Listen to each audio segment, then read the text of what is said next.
καλωσόμενε во στудиото на Европскиот парламент е европратеникот од Грција Стелиос Кулоглу. Mr. Stelios, welcome to our program, and my first question is about your comment for the last decision from the Council of Ministers to open or to set out the path for starting negotiation in June next year.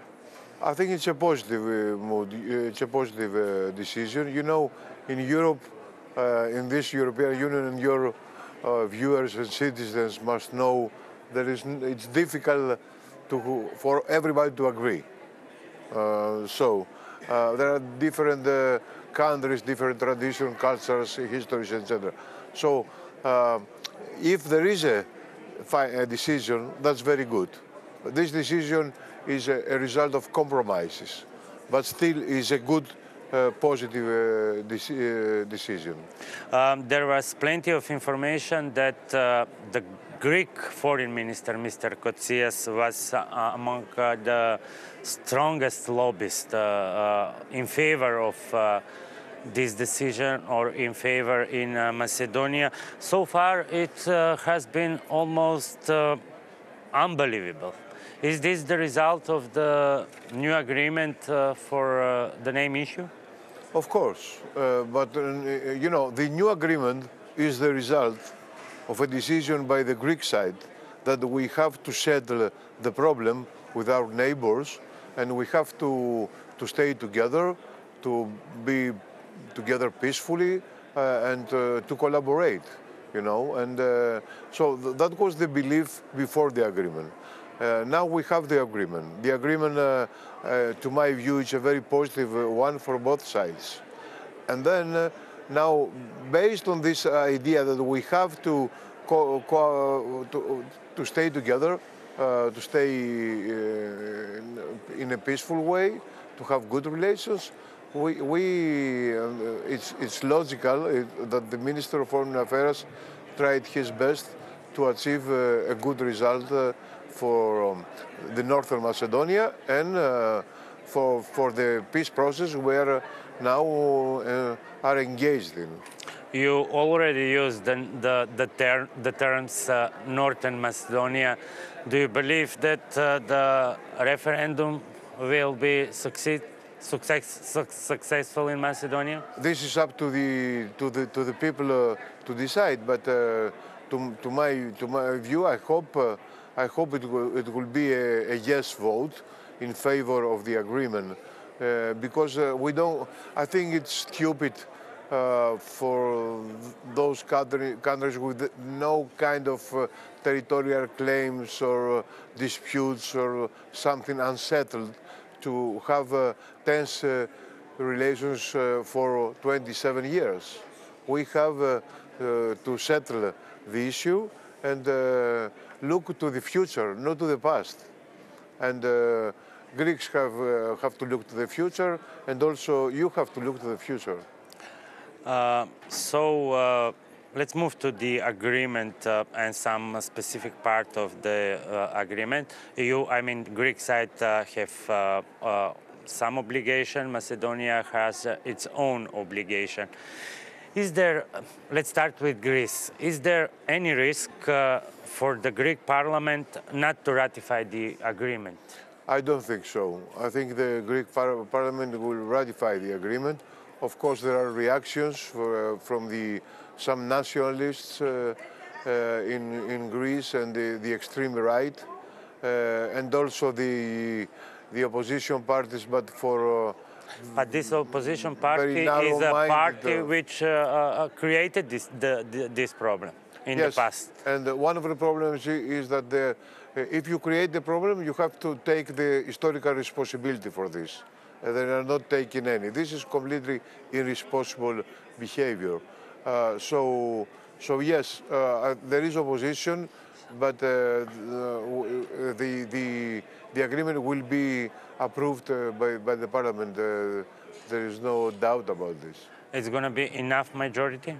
Absolutely. It's going to be enough majority, and we hope also we'll have a clear majority from your part, so to finish this deal. Listen, people in Greece and young people are leaving the country to go work, in the Central Europe or something. And also you are having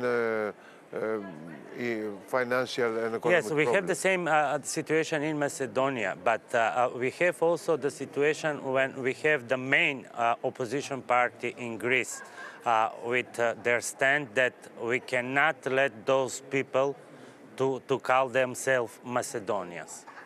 Yeah. So, how to move forward with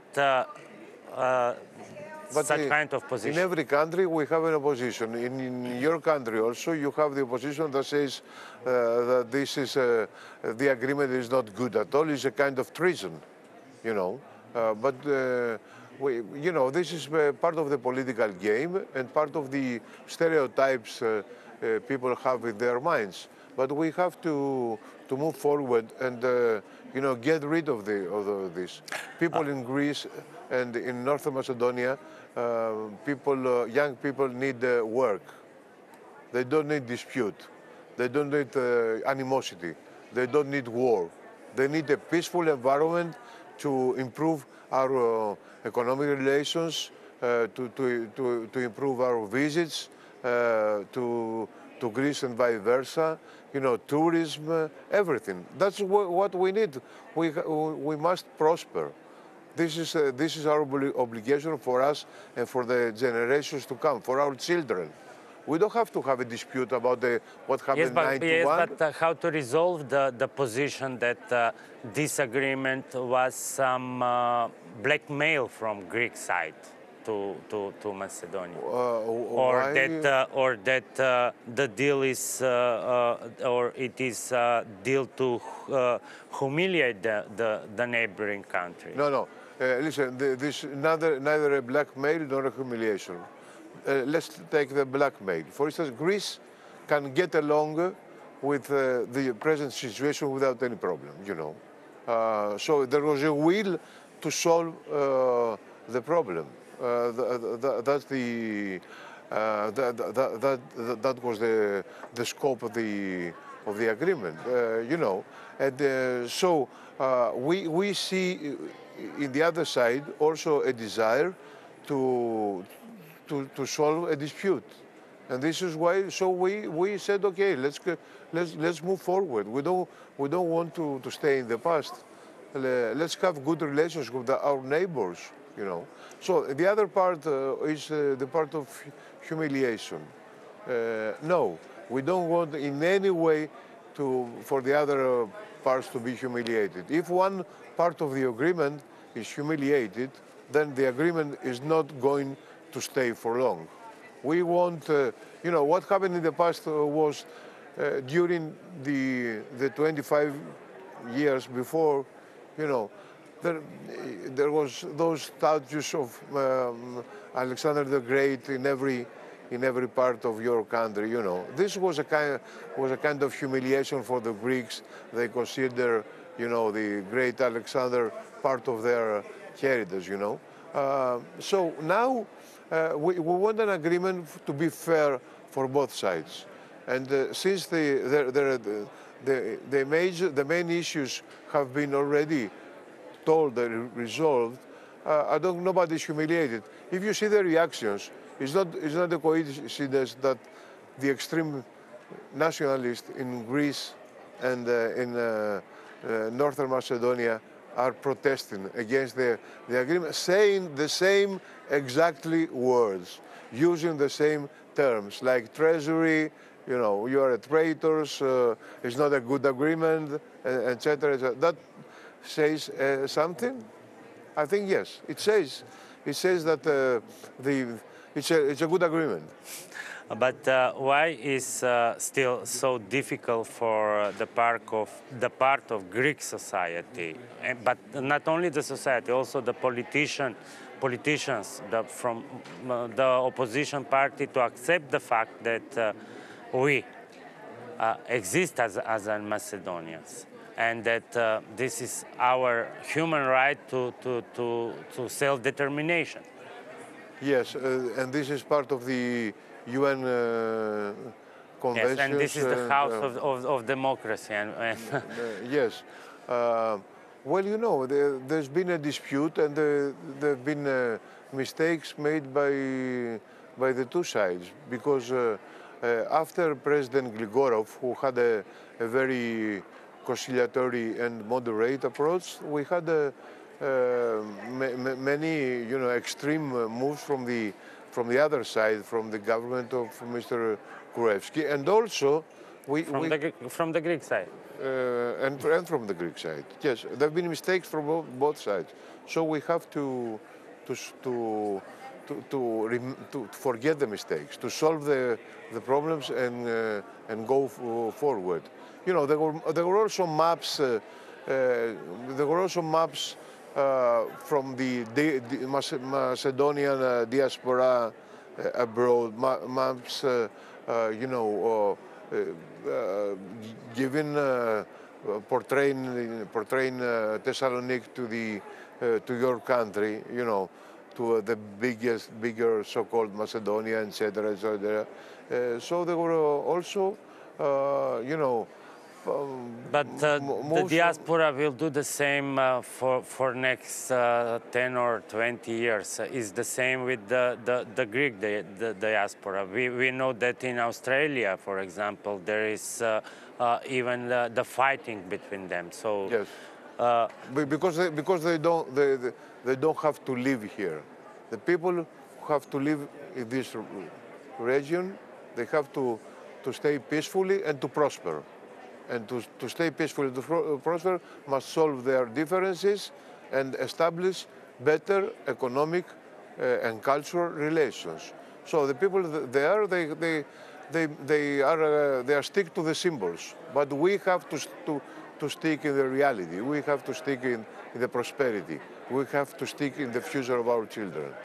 But there is a lot of divisions. This is the fact. And there is a part of agreement named building confidence and mutual confidence. How to do this in the future, having in mind the position of the part of society in Macedonia and in Greece? Listen, I think the people, those are mainly political stuff. Those are things that are, you know, pushed by politicians. The people, our people, are already collaborating. Even during the highest moments of the tension, even during the embargo decided by the Greek side, and after the embargo, and after this mid-agreement in '95, people collaborate. People are traveling. People are getting here and there, you know, and we have good relations. So it's a political issue. It's not a mentality Yes, but issue. let's back to the polls. 48% of Macedonians say that they don't want to change the name, the constitutional name. More than 60% of Greeks are saying that they will never accept the name Macedonia in the name of my country. So how to build the future with such a number? Because the polls show the will of the people in general. Yes. They are not always exact number, but they are a very good indicator. The destiny of the people is not decided by polls. The destiny of a nation is decided by good agreements, by elections, referendums, but not by polls. I'll tell you a story. You know, when Greece was to enter the European Union, the common market at the time, the vast majority of the people were against, you know. And because they were saying that this is not good things, this is, you know, this is a very bad place to be, they're imperialists, etc., etc. And at the time, the Prime Minister, Konstantin Karamanlis, decided to move forward, because sometimes it takes political courage, sometimes it takes leadership, sometimes it takes to look at the future and not to look at the past. But you have also family Mitsotakis with the same line, starting from, if you look, their family tree. The position is almost the same. The family Mitsotakis is a kind of is a kind of a version of Greek tragedy, you know. Mr. Mitsotakis is not standing as a statement now. He's playing a very little narrow-minded political game. Despite the fact that his family was much more moderate concerning the Macedonian question, you know. His father wanted to have an agreement with Mr. Gligorov. He was not allowed to do so by the nationalists in Greece, and his daughter and the sister of the President Mitsotakis wanted also to have a compromised solution. This Mitsotakis is playing narrow-minded political games. You know, it happens in politics. What to do? Okay, now we have the agreement. We have the decision from the council. So how do you see the next step in terms of Macedonian moving to the membership of the EU? I hope that the agreement will be approved by the referendum and by the Greek parliament. And we're going to solve the problems one by the other. And the remaining things are not so important.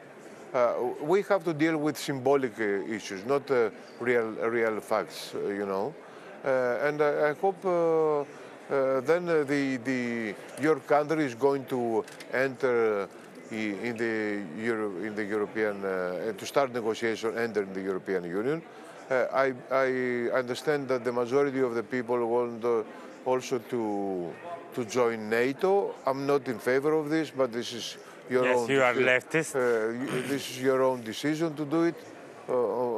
If you want, why not? I have no say on this, and we have to proceed and maintain and establish better, friendly relations. We both need that. Period. All the other belongs to the history, to the past, to mistakes that have been made. But let's finish. Let's turn the page. Let's have a new, prosperous page between the two countries. What we have to divide but a name?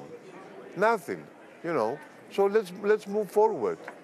Thank you very much for being my guest tonight. Thank you.